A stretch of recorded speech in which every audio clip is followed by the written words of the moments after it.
నమస్తే, welcome to BCT news. బులెటిన్లో ముందుగా హెడ్లైన్స్ చూద్దాం. కేంద్ర ప్రభుత్వం ప్రజా వ్యతిరేక విధానాల్ని మానుకోవాలి. సిపిఎం పార్టీ జిల్లా నాయకులు గంగయ్య. 2 చుక్కలతో పోలియో నిర్మూలన జరుగుతుంది. 5 సంవత్సరాల లోపు చిన్నారులందరికీ పోలియో చుక్కలు వేయాలి. ఎంపీడీఓ అద్దూరి శ్రీనివాసరావు.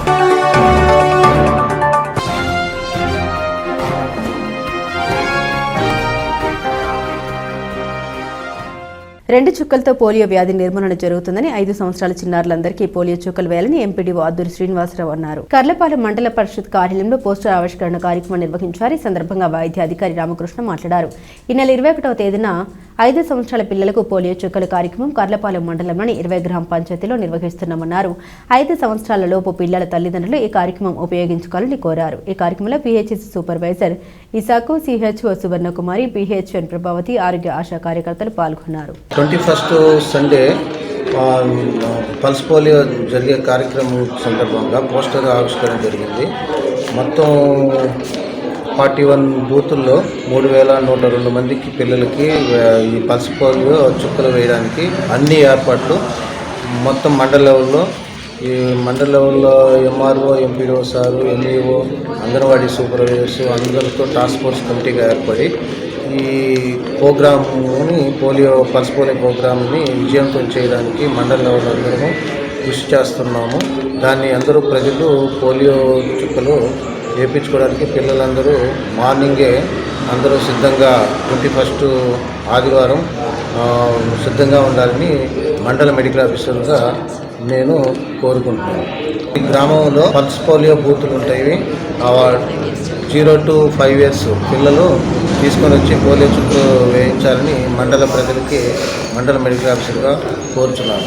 కర్లపాలెం మండలంలో మంచు తీవ్రత అధికంగా ఉంది. శుక్రవారం ఉదయం 11 గంటలు అవుతున్నప్పటికీ మంచు పూర్తిగా వీడలేదు. ఉదయం సమయంలో అయితే రహదారులపై ప్రయాణించే వాహనదారులు ఎదురు వచ్చే వాహనాలు కనిపించక ఇబ్బందులు పడ్డారు. మంచు తీవ్రత పెరిగి వృద్ధులు, వాహనదారులు ఇబ్బందులు పడుతున్నారు. ఈ సమయంలో వాహనాలు తగు జాగ్రత్తగా నడుపుకొని ప్రయాణం చేయాలని అధికారులు సూచిస్తున్నారు.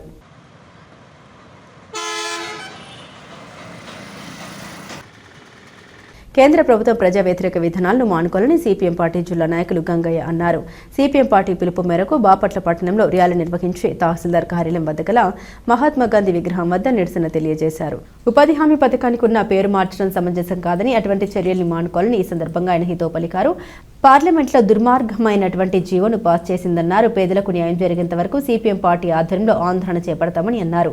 నూతన ఉపాధి హామీ పథకాన్ని రద్దు చేయాలంటూ పెద్ద ఎత్తున నినాదాలు చేశారు. ఈ కార్యక్రమంలో సిపిఎం పార్టీ నాయకులు కోటేశ్వరం, శరత్, పార్టీ నాయకులు, కార్యకర్తలు తదితరులు పాల్గొన్నారు. కేంద్రంలో ఉండేటువంటి ఎన్డీఏ ప్రభుత్వం నిన్న పార్లమెంట్లో చాలా దుర్మార్గకరమైనటువంటి బిల్లుని ఆమోదించింది. గతంలో మహాత్మా గాంధీ ఉపాధి హామీ పథకాన్ని రద్దు చేసి దాని స్థానంలో జీ రామ్జీ అనేటువంటి పేరుతోటి ఒక కొత్త బిల్లుని ప్రవేశపెట్టింది.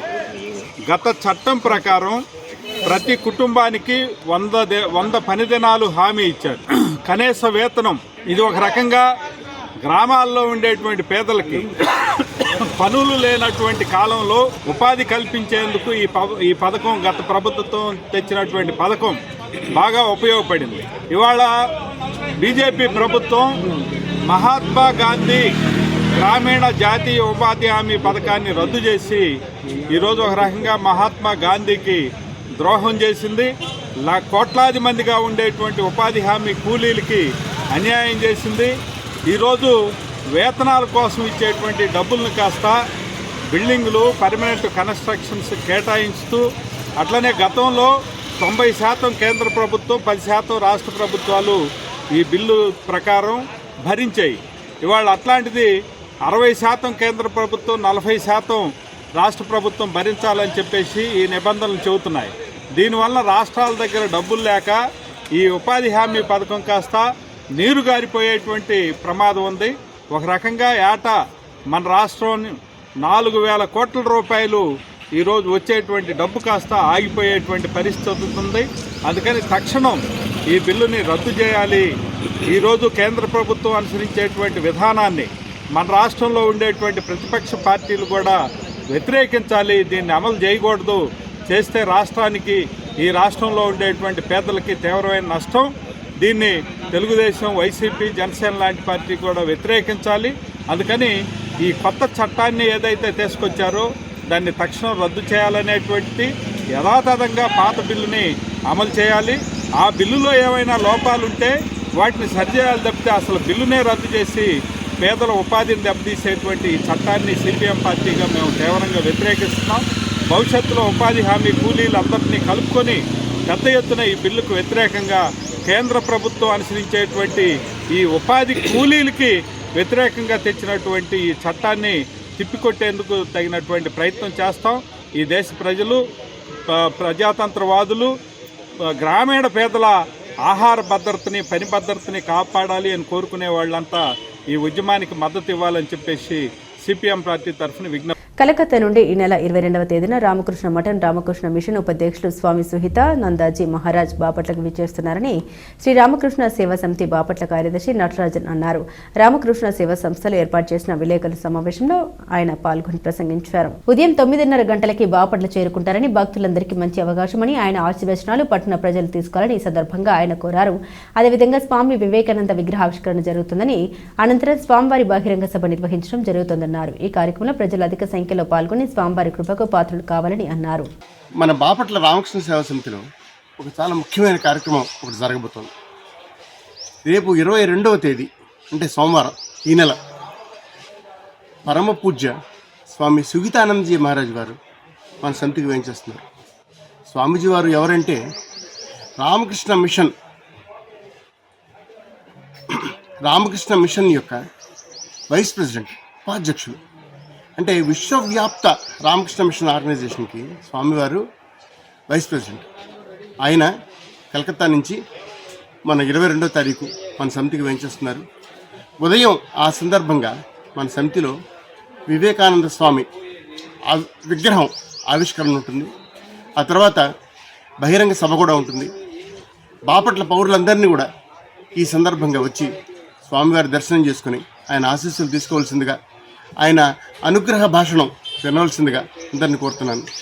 స్వామీజీ వారు సుమారు ఉదయం 9:30 సమయానికి బాపట్లకి వేయించేస్తారు. అప్పటి నుంచి మన కార్యక్రమాలు జరుగుతాయి. స్వామీజీ వారు ధ్యాన మందిరం సందర్శిస్తారు. తర్వాత వివేకానంద విగ్రహావిష్కరణ ఉంటుంది. ఆ తర్వాత బహిరంగ సభ జరుగుతుంది. మన వివేకానంద భవన్లో బహిరంగ సభ జరుగుతుంది. ఈ కార్యక్రమానికి అందరినీ రావాల్సిందిగా మరీ ప్రార్థిస్తున్నాం. నమస్తే. అబ్దుల్ కలాం ఫౌండేషన్ సభ్యులు క్రమం తప్పకుండా పేదలకు మంచి సేవా కార్యక్రమాలు చేస్తూ ఉన్నారని రెడ్ క్రాస్ సొసైటీ మండల కన్వీనర్ ఇనకొల్లు పోలీసురావు తెలిపారు. కర్లపాలెం అబ్దుల్ కలాం ఫౌండేషన్ ఆధ్వర్యంలో పాత కర్లపాలెం నిరుపేద మహిళలకు ఫౌండేషన్ ప్రెసిడెంట్ పట్నం అహ్మద్ బాషా పోలీసురావులు దుప్పట్లు అందించారు. ఈ సందర్భంగా పోలీసురావు మాట్లాడారు. పేదలకు ప్రతి శుక్రవారం బియ్యం, నిత్యావసర సరుకులు, దుప్పట్లు, అనారోగ్యంగా ఉన్న వారికి ఆర్థిక చేత అందించడం అభినందనీయమని తెలిపారు. అబ్దుల్ కలాం ప్రెసిడెంట్ పట్టణ్ అహ్మద్ బాషా మాట్లాడారు. దాతలు, సభ్యుల సహకారంతో క్రమం తప్పకుండా ప్రతి శుక్రవారం సేవా కార్యక్రమాలు చేస్తున్నామన్నారు. ఈ కార్యక్రమంలో కర్లపాలెం మండల మైనార్టీ సెల్ అధ్యక్షులు షేక్ గపూర్, ఆయుర్ బేగ్, చందోలు, షేక్ ఇబ్రహీం, బహదూర్ బాషా, షేక్ గౌస్ తదితరులు పాల్గొన్నారు. అబ్దుల్ కలాం ఫౌండేషన్ కర్లపాలెం వారు స్థానిక ఇందిరానగర్లో ఉన్న వృద్ధులకి దుప్పట్లు పంపిణీ చేశారు. అబ్దుల్ కలాం ఫౌండేషన్ కర్లపాలెం వారు చక్కని సేవలు అందిస్తున్నారు. చలికాలం ఈ సమయంలో వృద్ధులకి దుప్పట్లు ఇవ్వడం చాలా సంతోషకరం. ఈ ఫౌండేషన్ ద్వారా పేదలకి ప్రతి శుక్రవారము గత 3 సంవత్సరాల నుంచి వారి యొక్క అవసరాలను బట్టి బియ్యము కానీ, దుప్పట్లు కానీ, రోగులకి మందులు కానీ ఈ విధంగా ప్రతి శుక్రవారం కూడా ఇవ్వటం అనేది చాలా సంతోషకరము, అభినందనీయము. ఈ కార్యక్రమానికి చక్కని రూపకల్పన చేసిన పఠాన్ బాషా అహ్మద్ వారి మిత్రుల బృందులు అందరూ కలిసి చేస్తున్నారు. వారితో దాతృత్వం కలిగిన దాతలు కూడా ముందుకొచ్చి వారికి సహకరించి అందరము సమాజంలో ఒక ఆరోగ్యవంతమైన సమాజాన్ని నిర్మించాలంటే దాతృత్వం కలిగిన వారు ముందుకు రావాలి. అందరూ కలిసి అట్టడుగున ఉన్న పేదవారికి మన వంతు మనం సహాయం చేసినట్లయితే ఈ సమాజంలో కొంతవరకు ప్రభుత్వం చేపట్టిన P4 విధానానికి మనం అందించిన చేయూతనిచ్చినట్టు ఉన్నట్లు ఉండిద్ది.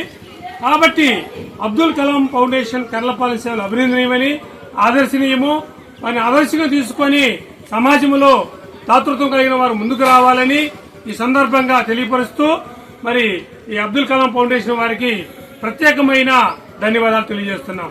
ఫౌండేషన్ కర్లపాలెం ప్రతి శుక్రవారం చేసే సేవా కార్యక్రమంలో భాగంగా మరి ఈరోజు కర్లపాలెం పంచాయతీలోని ఇందిరానగర్లో వృద్ధులకు దుప్పట్ల పంపిణీ కార్యక్రమం చేశాం. మీ అందరినీ కోరుకునేది నేను ఒక్కటే, మన అబ్దుల్ కలాం ఫౌండేషన్ కర్లపాలెం సేవా కార్యక్రమాలు చేస్తున్నాం.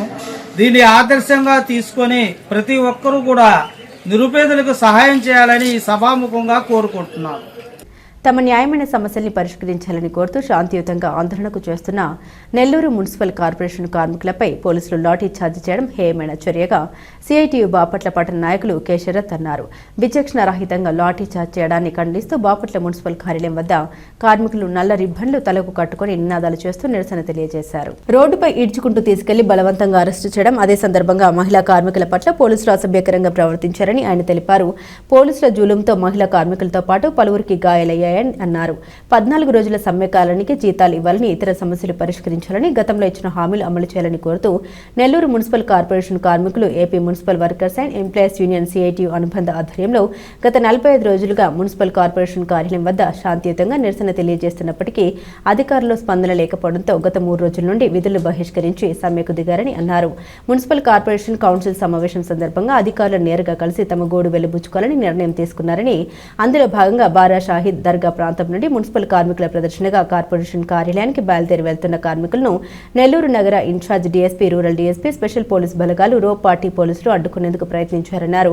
ఈ నిర్బంధాన్ని అధిగమించి కార్పొరేషన్ కార్యాలయం వరకు కార్మికులు చేరుకున్నారన్నారు. అక్కడ కూడా వారిని పోలీసులు అడ్డగించి తమ సమస్యలు పరిష్కరిస్తామని మున్సిపల్ అధికారులు గతంలో హామీ ఇచ్చారని, వీటిని అమలు చేయాలని కోరుతూ వినతి పత్రం ఇచ్చేందుకు వచ్చామని, తమను లోపలికి అనుమతించాలని కార్మికులు కోరారని, కార్పొరేషన్ కార్యాలయంలో సర్వసభ్య సమావేశం నిర్వహిస్తున్నందున లోపలికి వెళ్లేందుకు వీల్లేదంటూ పోలీసులు తేల్చి చెప్పారని, ఈ సందర్భంగా పోలీసులకు కార్మికులకు మధ్య వాగ్వివాదం చోటు చేసుకుందన్నారు. దీంతో పోలీసులు రెచ్చిపోయి లాట్లకు పని చెప్పారని వివరించారు. మహిళా కార్మికులను తోసి పనేసి వారిపైన కూడా విచక్షణ రహితంగా లాఠీ చార్జ్ చేయడాన్ని ఖండిస్తున్నామని అన్నారు. ఈ కార్యక్రమంలో సిఐటియు బాపట్ల పట్టణ co convener O Lakshmanarao, AP municipal workers and employees union CITU అనుబంధ బాపట్ల అధ్యక్ష కార్యదర్శులు అశోక్, నాని, మురళి, అంకారావు, వెంకటేశ్వర్లు, ఇస్మాయిల్, ప్రమిళ, ఏసమ్మ, రాజమ్మ తదితరులు పాల్గొన్నారు.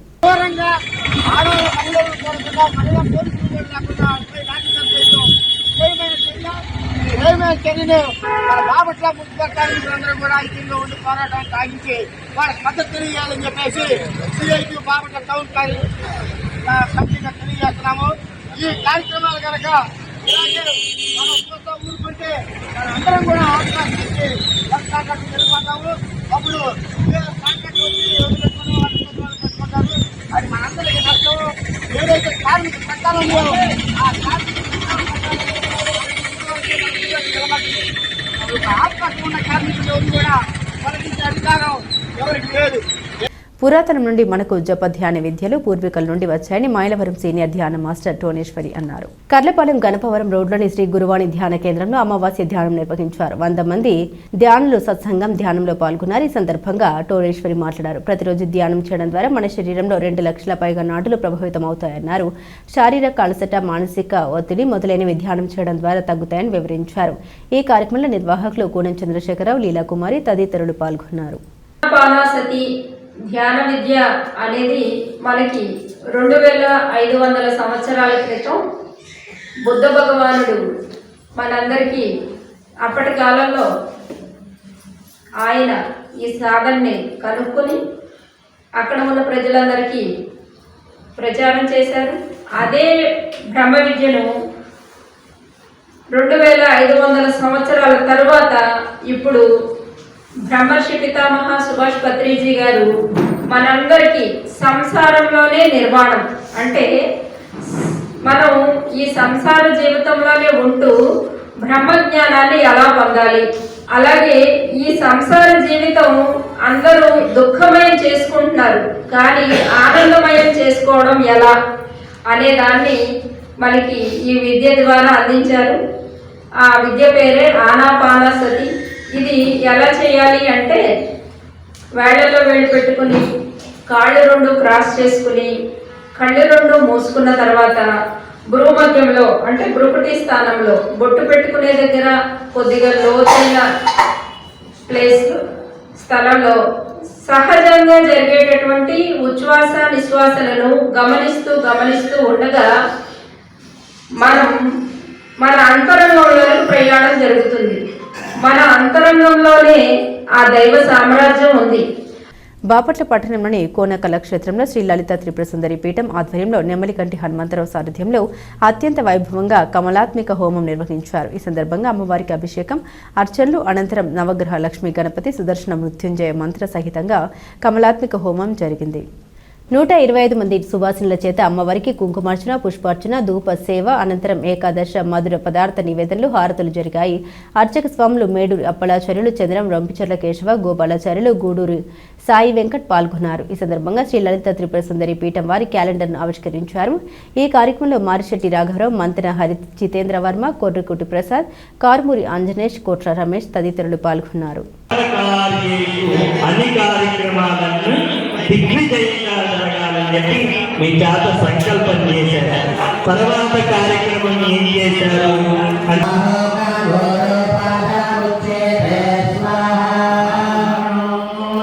భారతదేశ స్వాతంత్ర సముపార్జన కోసం హిందుస్థాన్ రిపబ్లికన్ అసోసియేషన్ అనే విప్లవ సంస్థను స్థాపించి నవ్వుతూ ఉరికంబాన్ని ముద్దాడిన అమరవీరులు రామ్ ప్రసాద్ బిస్మిల్ అని సాహితీ భారతి ఉపాధ్యక్షులు మరి మాల్యాద్రి అన్నారు. బాపట్ల పట్టణంలోని జమీదార్పేటలో గల సాహితీ భారతి కార్యాలయంలో రామ్ ప్రసాద్ బిస్మిల్ 98వ వర్ధంతి సభ నిర్వహించారు. స్వాతంత్ర సమరం కోసం బలియు ఆయుధ సంపత్తిని సమకూర్చుకోవడానికి ఉత్తరప్రదేశ్లోని కాకోరి స్టేషన్లో రైలు దోపిడీ చేసి బ్రిటిష్ ప్రభుత్వం వారు తీసుకెళ్తున్న ధనాన్ని దోచుకోవడం జరిగిందని ఈ సందర్భంగా ఆయన గుర్తు చేశారు. ఈ ప్రయత్నంలో రామ్ ప్రసాద్ బిస్మిల్తో పాటు అశ్వకుల్లా ఖాన్, చంద్రశేఖర్ ఆజాద్, రాజేంద్రనాథ్, లహరి రోషన్ సింగ్ తదితరులు పాల్గొన్నారన్నారు. చంద్రశేఖర్ ఆజాద్ తప్ప మిగిలిన దేశభక్తులందరినీ 1927వ సంవత్సరం డిసెంబర్ 19వ తారీఖున వివిధ జైళ్లలో ఉరితీశారని తెలియజేశారు. సాహితీ భారతి కోశాధికారి అదం షఫీ మాట్లాడారు. స్వాతంత్ర్యం కోసం తొలిసారి ఉరికంబాన్ని ఎక్కిన తొలి ముస్లిం అమరవీరులు అషాకుల్లా ఖాన్ అని అన్నారు. రామ్ ప్రసాద్ మేరా రంగదే బసంతి అనే పాటతో నాటి యువతలు దేశభక్తిని ప్రేరేపించారన్నారు. రామ్ ప్రసాద్ బిస్మిల్ మరియు అష్ఫాకుల్లా ఖాన్లు గొప్ప సాహితీవేత్తలని తెలిపారు. ఈ సభలో రావురి నరసింహవర్మ, మాల్యాద్రిరావు, ఎం జాకం, కస్తూరి శ్రీనివాసరావు, బొడ్డుపల్లి శ్రీరామచంద్రమూర్తి, కె కాళిదాసులు పాల్గొని రామ్ ప్రసాద్ మరియు అష్ఫాకుల్లా ఖాన్ చిత్రపటాలకు పూలమాల వేసి ఘనంగా నివాళులర్పించారు. ఎంతో మంది త్యాగ పురుషుల ఫలితంగా ఈ రోజు మనం స్వతంత్రాన్ని అనుభవిస్తున్నాం. అందులో మన రామ్ ప్రసాద్ బిస్మిల్లా ఇతను కవి, రచయిత, దేశభక్తి గేయాలను రాసి ప్రజల్లో చైతన్యపరిచి ఎంతోమందిని ప్రజల యొక్క అండగా తీసుకొని బానిస బ్రతుకుల్ని విముక్తి కోసం బ్రిటిష్ వాళ్ళకి ఎదురించి నిలిచినటువంటి మహనీయుడు మన రామ్ ప్రసాద్ బిస్మిల్లా. ఓ పరమేశ్వర, నాకు ఈ పుణ్యభూమిలో 100 జన్మలను ప్రసాదించు.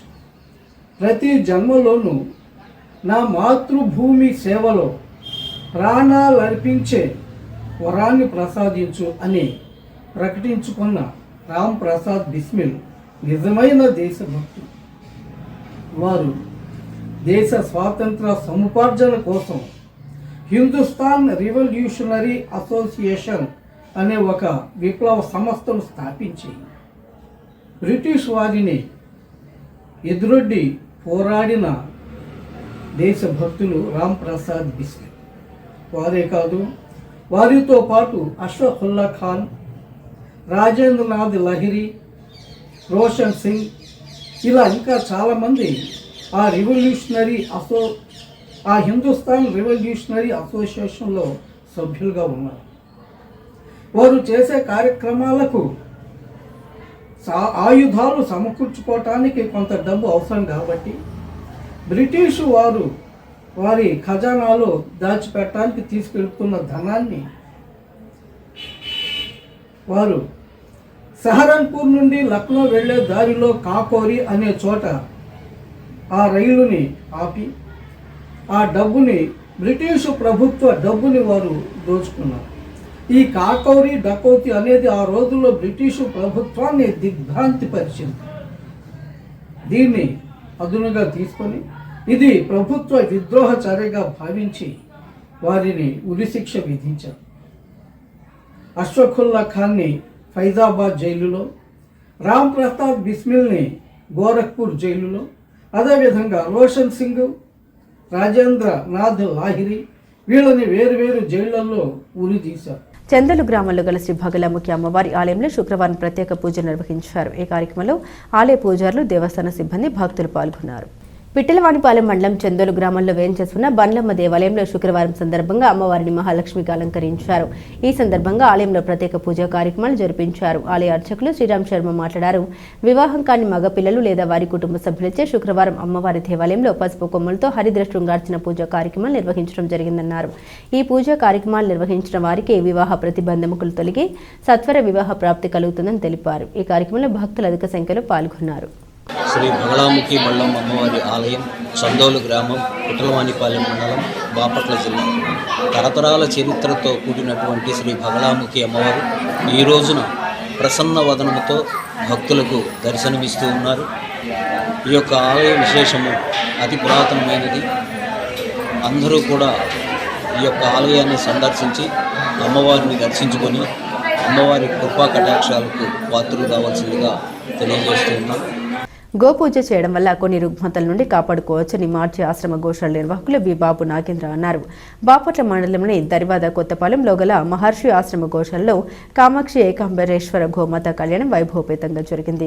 గోపూజ చేయడం వల్ల సర్వదేవతల్ని పూజించడం అవుతుందని ఈ సందర్భంగా ఆయన పేర్కొన్నారు. అదేవిధంగా క్షేత్రపాలక హోమం, పూర్ణాహుతి, మహన్యాసపూర్వక ఏకవారాభిషేకం చేశారు. భక్తులకి ప్రసాద వితరణ చేశారు. ఈ కార్యక్రమానికి శ్రీ రామ పారాయణ సేవ సమితి సభ్యులు సంపత్, గణపతి పరివార సభ్యులు బాబు నాగేంద్ర, బిఎస్ నారాయణ భట్టు, తాండ్ర ఫణిప్రకాష్ శర్మ, మామిడి రాజశేఖర్, మామిడి రమేష్, అంజనీ, సురేష్, గాంధీ శ్రీనివాస్, వెలక గోపిచంద్, కిషోర్, సాంబశివరావు తదితరులు పాల్గొన్నారు. అట్లానే కాశ్యప గోత్రంలో జన్మించినటువంటి ఈ పల్లి కొడుకు భూమానసపుత్రుడు అనేటువంటి ఆయనకి మునిమనవడు. అట్లానే నందీశ్వరుడు అనేటువంటి ఆయనకి మనవడు, వృషభేశ్వరుడు అనేటువంటి ఆయనకి పుత్రుడు అయినటువంటి ఏకాంబరేశ్వర స్వరూపంగా ఉన్నటువంటి ఈ వృషభము ఇక్కడ వరుణుగా వేంచేసి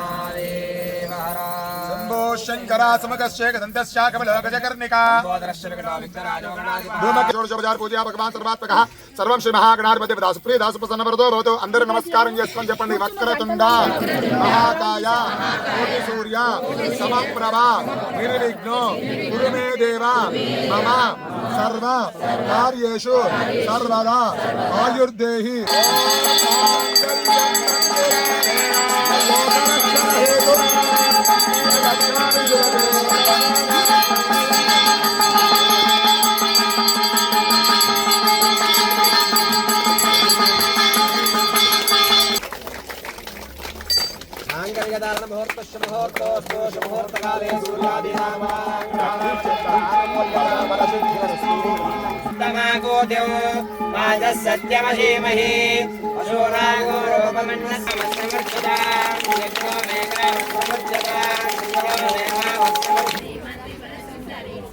డిసెంబర్ 21వ తేదీన పిట్టలవానిపాలెం మండలంలోని అన్ని గ్రామాల్లో పల్స్ పోలియో కార్యక్రమం జరుగుతోందని చందోలు ప్రాథమిక ఆరోగ్య కేంద్రం ఆరోగ్య విస్తరణ అధికారి నాగేశ్వరరావు తెలిపారు.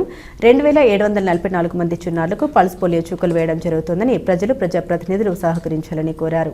ఈ నెల 21వ తారీఖు అంటే రాబోయే ఆదివారం పల్స్ పోలియో ప్రోగ్రాం జరుగుతోంది.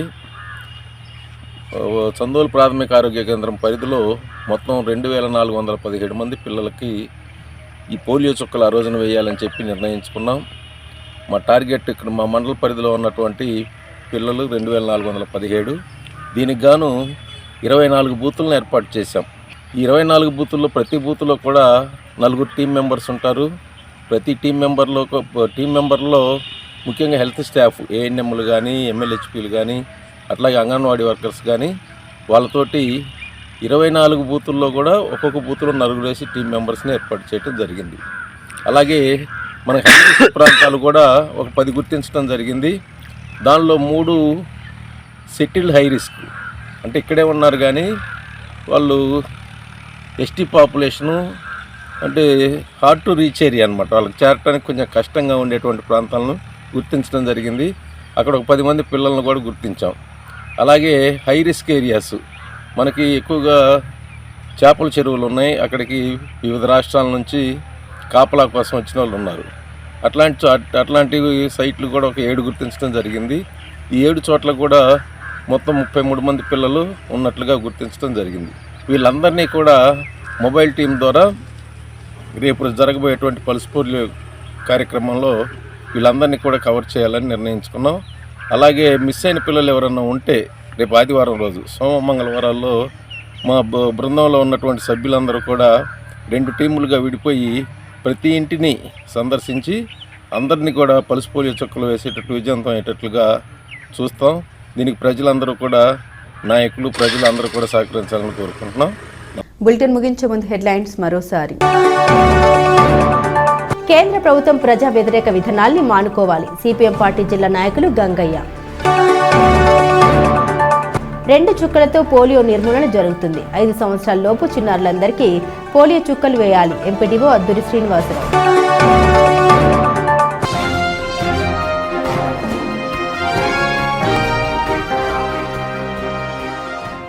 ఇవి బులెటిన్ అప్డేట్స్. మరిన్ని అప్డేట్స్ కోసం చూస్తూనే ఉండండి బీసీటీ న్యూస్.